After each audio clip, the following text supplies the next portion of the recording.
Chapitre 8, multiplier, diviser avec des fractions. Donc on reprend ce qu'on a vu en activité ce vendredi. Une tablette de chocolat. Donc cette tablette, elle vaut une tablette. Chaque carré, eh bien donc il y a 5 lignes, 4 colonnes. Donc chaque carré, c'est une unité. La tablette de chocolat divisée par 20. Et la partie colorée qui nous est proposée dans le livre, c'est celle-ci. Donc il suffit de les dénombrer pour voir que nous en avons 9 vingtièmes. 9 vingtièmes, c'est le résultat qu'on va essayer de trouver autrement.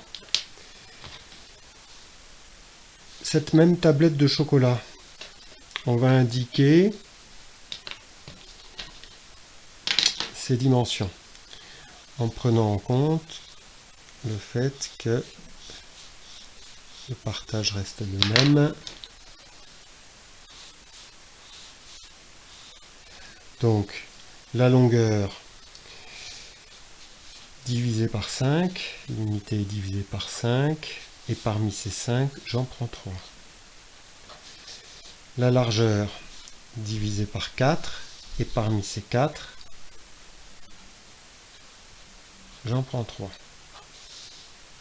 L'aire du rectangle est donné par longueur multipliée par largeur, formule bien connue.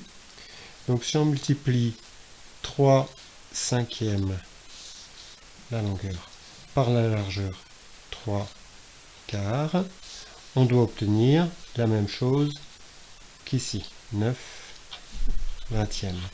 Alors on remarque tout bonnement que 9 vingtièmes, ça revient à multiplier 3 par 3.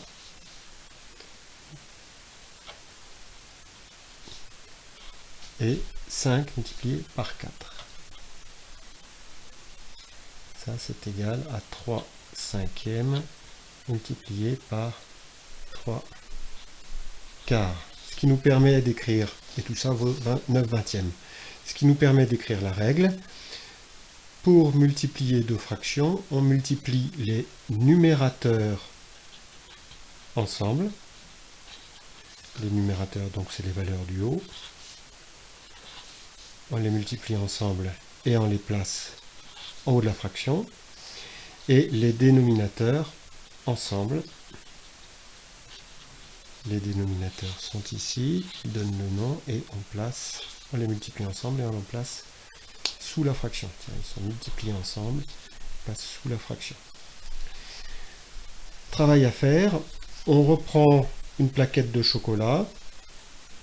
Cette fois-ci, la subdivision c'est 5 et ici c'est 3. Donc je vous demande de calculer, ce sera donc visiblement des quinzièmes, comment on arrive au calcul de l'aire verte. De la même manière, là je vous laisse compter les subdivisions pour aboutir à cette fraction ici. Et puis vous allez en faire une dernière. Là, les subdivisions en colonne sont au nombre de 7. Et nous allons en mettre à nouveau 3 ici.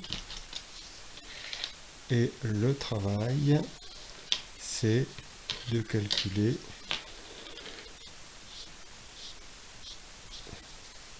cette portion-ci, qui est inférieure à 1, puisqu'on a moins que la tablette.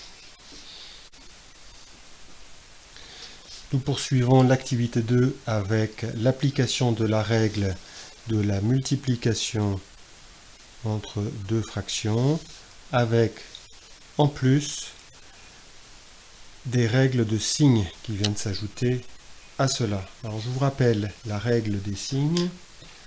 Dans un produit, le résultat ou le signe dans un produit, le signe du résultat dépend du signe des deux facteurs. Donc, plus multiplié par plus nous donnera un résultat positif.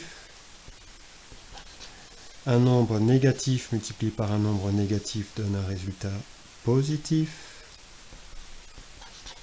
Un nombre positif multiplié par un nombre négatif donne un résultat négatif. Un nombre négatif multiplié par un nombre positif donne un résultat négatif.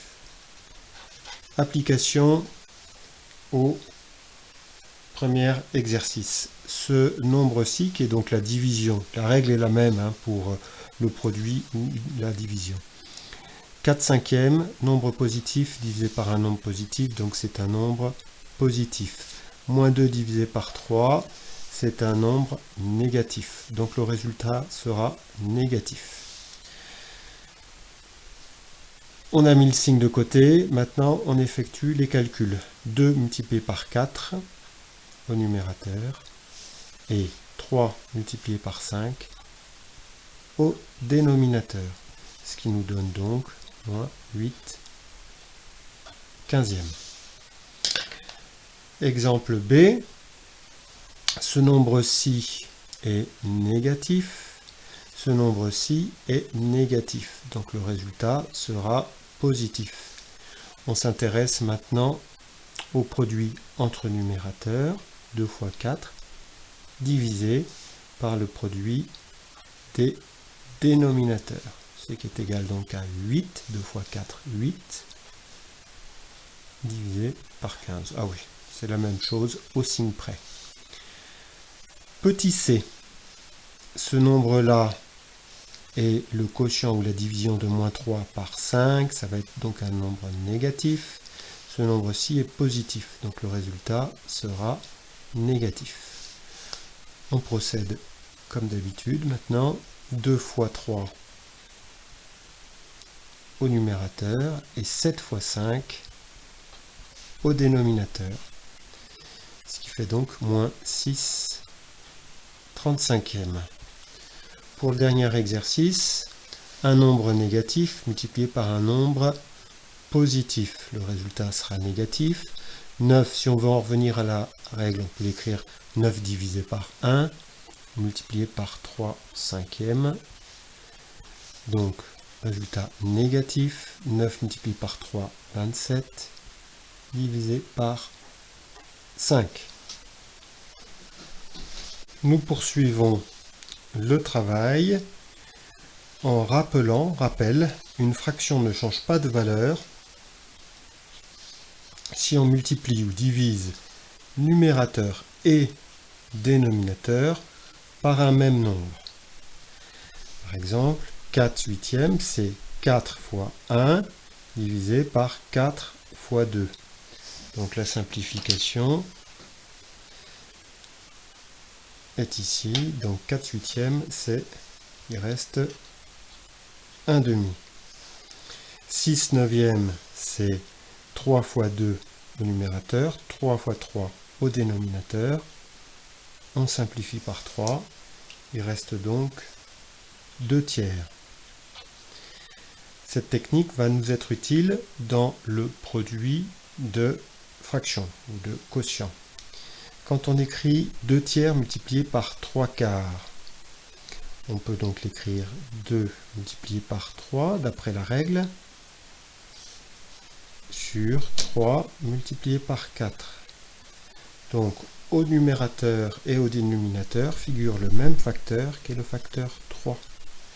Donc le résultat fait 2/4 et 2/4, c'est 2 fois 1 sur 2 fois 2, c'est donc égal à 1/2. Là aussi on aurait divisé, on aurait simplifié par 2. 2/15 multiplié par 5/4.